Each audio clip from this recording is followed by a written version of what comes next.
Surveyor ಬರ್ತಾ ಇಲ್ಲ. ಹಳ್ಳಿ ಕಡೆನಲ್ಲಿ ಆ ರೈತನ ಸಂಕಷ್ಟಕ್ಕೆ ಯಾರು ಸ್ಪಂದಿಸೋರ್ ಗತಿ ಇಲ್ಲ. ಈ ರೀತಿ ದುಸ್ಥಿತಿ, ಈ ಸರ್ಕಾರದ ನಡವಳಿಕೆ, ಈ ಶಾಸಕರ ನಡವಳಿಕೆ, ಬಹುಶಃ ಇಂಥ ಕೆಟ್ಟ ಸರ್ಕಾರ, ಇಂಥ ಕೆಟ್ಟ ಆಡಳಿತ, ಇಂಥ ಕೆಟ್ಟ ಸಮಯ ಬಹುಶಃ ಅರಸೀಕೆರೆ ಹಿಂದೆ ಯಾವತ್ತೂ ಕೂಡ ಬಂದಿರಲಿಲ್ಲ. ನೀವು ಆ ಜನತಾ ದರ್ಶನ ಅಂತ ಮಾಡ್ತಾರೆ ಇವ್ರು, ನೋಡ್ಬೇಕು ನೀವು ಅಲ್ಲಿ ಪರಿಸ್ಥಿತಿ. ಜನ 25 ಜನ ಇದೆ, 250 ಜನ ಪೊಲೀಸ್ ಇರ್ತಾರೆ.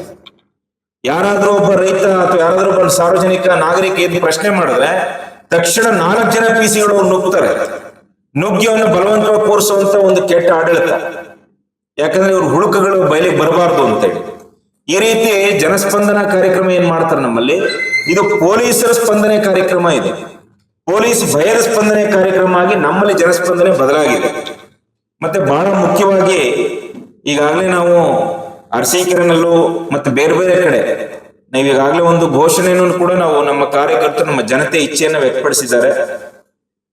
ಸನ್ಮಾನ್ಯ ಮಾಜಿ ಪ್ರಧಾನಮಂತ್ರಿಗಳು ನಮ್ಮ ಹಾಸನದಿಂದ ಮತ ಪಡೆದು ಹೋಗಿ ದೇಶದ ಅತ್ಯುನ್ನತ ಹುದ್ದೆ ಅಂತ ಪ್ರಧಾನಮಂತ್ರಿ ಕುರ್ಚಿಯಲ್ಲಿ ಕುಂತು ಎದ್ದು ಬಂದಂತ ನಮ್ಮ HD ದೇವೇಗೌಡರ ಪ್ರತಿಮೆಯನ್ನು ಅರಸೀಕೆರೆಯ ಗಂಡ್ಸಿ ಹ್ಯಾಂಡ್ ಪೋಸ್ಟ್ ವೃತ್ತ, 2 ಜಿಲ್ಲೆ ತುಮಕೂರು ಮತ್ತು ಹಾಸನಕ್ಕೆ ಕೇಂದ್ರ ಆಗುತ್ತೆ, ಜೊತೆಗೆ 4 ತಾಲೂಕಿಗೆ ಕೇಂದ್ರ ಆಗಿರ್ತಕ್ಕಂಥ ಗಂಡ್ಸಿ ಹ್ಯಾಂಡ್ ಪೋಸ್ಟ್ ನಲ್ಲಿ ಅವರ ಕಂಚಿನ ಪುತ್ಥಳಿಯನ್ನ ನಿರ್ಮಿಸಬೇಕು ಅನ್ನುವಂತ ಒಂದು ಜನತೆಯ ಆಗ್ರಹಕ್ಕೆ ನಾವು ಧ್ವನಿ ಆಗ್ತಾ ಇದ್ದೇವೆ.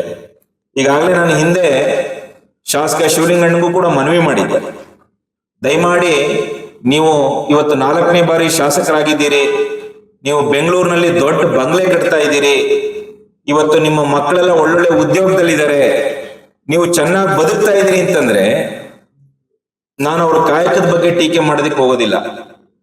ಎಲ್ಲರೂ ಕೂಡ ಒಂದೊಂದು ಕಾಯಕ ಮಾಡ್ಕೊಂಡು ಬರ್ತಾರೆ, ಅದವರವರ ಜೀವನೋಪಾಯ. ಒಬ್ಬ ಗಂಡಸಿ ಸಂತೆಯಲ್ಲಿ ನೀರ್ ಮಜ್ಜಿಗೆ ಮಾರಾಟ ಮಾಡಿ ಜೀವನ ನಡೆಸಿದಂತ ಒಬ್ಬ ವ್ಯಕ್ತಿಯನ್ನ ಇವತ್ತು ನಮ್ಮ ದೇವೇಗೌಡರು ಕರ್ಕೊಂಡು ಬಂದು ಶಾಸಕನನ್ನಾಗಿ ಮಾಡಿ ಅವ್ರಿಗೆ ಇವತ್ತು ಈ ಮಟ್ಟದ ಗೌರವಗಳು, ಒಬ್ಬ ಜನಪ್ರತಿನಿಧಿ ಆಗಿದ್ದಾರೆ ಅಂತದ ಕಾರಣ ನಮ್ಮ ಮಾಜಿ ಪ್ರಧಾನಮಂತ್ರಿಗಳಂತ ಸನ್ಮಾನ್ಯ ದೇವೇಗೌಡರು ಅವರ ಆಶೀರ್ವಾದ. ಹಂಗಾಗಿ ನಾನೇ ನಿಮ್ಮ ಮನೆಗೆ ಬರ್ತೇನೆ, ನಾವೇ ಮನವಿ ಕೊಡೋದಕ್ಕೆ ತಯಾರಿದ್ದೇವೆ. ಆ ಗಂಡ್ಸಿ ಹ್ಯಾಂಡ್ ಪೋಸ್ಟ್ ವೃತ್ತದಲ್ಲಿ ಸನ್ಮಾನ್ಯ ದೇವೇಗೌಡರ ಕಂಚಿನ ಪುತ್ಥಳಿ ನಿರ್ಮಾಣ ಆಗ್ಬೇಕು ಅಂತೇಳಿ ಇದು ನನ್ನೊಬ್ಬನ ಆಗ್ರಹ ಅಲ್ಲ, ದಯಮಾಡಿ ಅವರು ತಪ್ಪು ತಿಳ್ಕೊಂಬರ್ದು, ಇದು ನಾನು ಹೇಳ್ತಾ ಇಲ್ಲ, ನೀವು ಅರಸೀಕೆರೆಯ ಎಲ್ಲ ಜನತೆಯ ಆಗ್ರಹ ಇದೆ, ನಮ್ಮ ಬೇಡಿಕೆ ಇದಾಗಿದೆ.